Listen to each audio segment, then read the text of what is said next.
Welcome to Inside XCity, a behind-the-scenes look at the journalists and their work.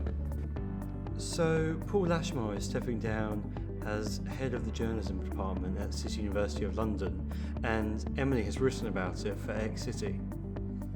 How long has Paul been head of journalism at City University? So we joined City as deputy head in 2017 and he took charge in August 2019, so it's been 2 years and he's stepping down a year earlier than I expected.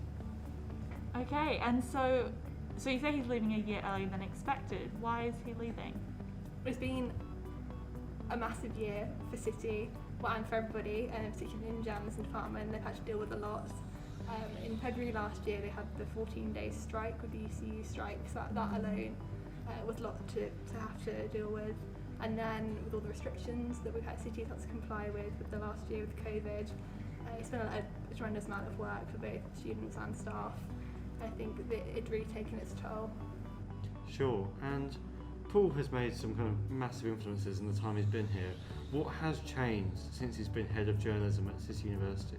Yeah, he's really focused on improving diversity among City students, and he's been influential in setting up the Aziz scholarships, and last year 5 students began at City on the scholarship. What are the Aziz scholarships?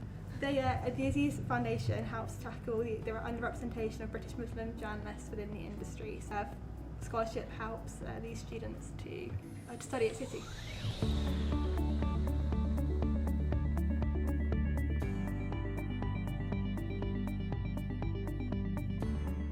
Hi Frankie, so tell us about your piece for XCity.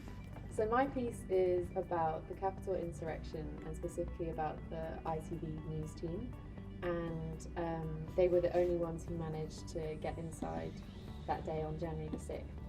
All the other news broadcasters were either live at the moment, so they were on like the fringes of the Capitol, or they were doing talk shows like the American broadcasters were doing lots of panel shows. So it was the ITV team were the only people inside, which is quite cool. That is amazing. And so how did you manage to speak to all 3 of the ITV journalists that were there at the storming? Well, first I just emailed Robert Moore, who's the Washington correspondent, so he's the one in front of the camera. And I just made up the email and it bounced back. So I was like, okay, so I did a bit more research, and yeah, I realised that if people have been working at ITV for a long time, then the domain is itn.co.uk instead of itv.co.uk. So hot tip. Well done. You got it from me. So yeah, I just emailed him. He didn't reply. So then I mocked up an article on InDesign and sent it to him, being like, "This could be you," quite creepily. But it seemed to work. And then he replied and was like, "Yeah, sure. Can you do tomorrow?" And I was like, "Oh my god," because I didn't have any of the questions ready. So I watched a lot of the interviews he'd already done, because he'd actually already been on Amal Rajan's media show for BBC, I think it's called Media Show. So I didn't want to repeat loads of questions, because I think he would have been bored of it. I spent a long time going through those, made the questions, we did the interview, and then in the interview I asked him if he had the emails for the cameraman and producer, because there was only 3 of them. And then they replied. And then when you finally got the chance to kind of interview them, was there any kind of particular striking image or moment they evoked that really stood out? Yeah, I think, so the producer, who's called Sophie, she had a problem with the tear gas because she was wearing contact lenses.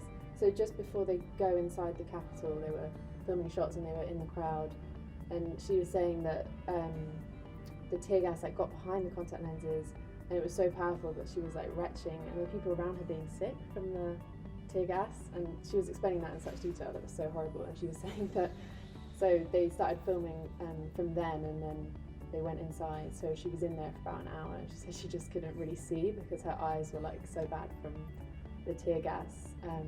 So I just had that image the whole time. I'm like, wow, she was still doing her job during that. Gosh, so we also wanted to know, what do you think journalists can take away from Alexander Moore and Davy's work that day? I think the thing that they all seemed to stress was that they got lucky because they kind of followed their instincts, and the way that ITV News work is from what they told me, there's not much of like a, you know, they didn't have to ask permission, like, oh, can we go inside the Capitol, even though it would be really dangerous. They didn't have to like liaise with anyone else. They just kind of trusted themselves to just go in and do it.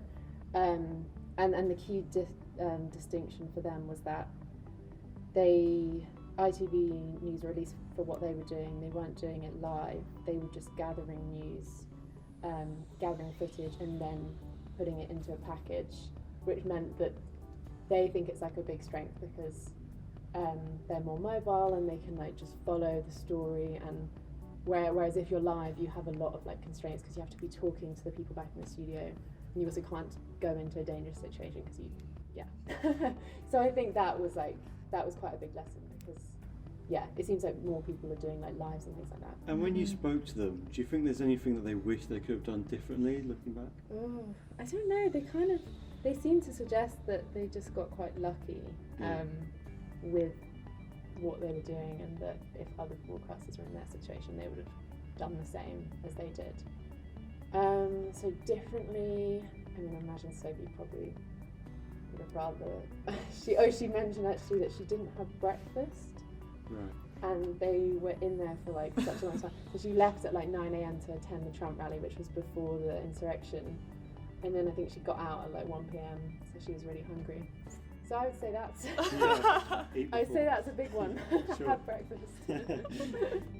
Tune back in on Friday when we revisit 2020, a year of hand sanitizer and protests.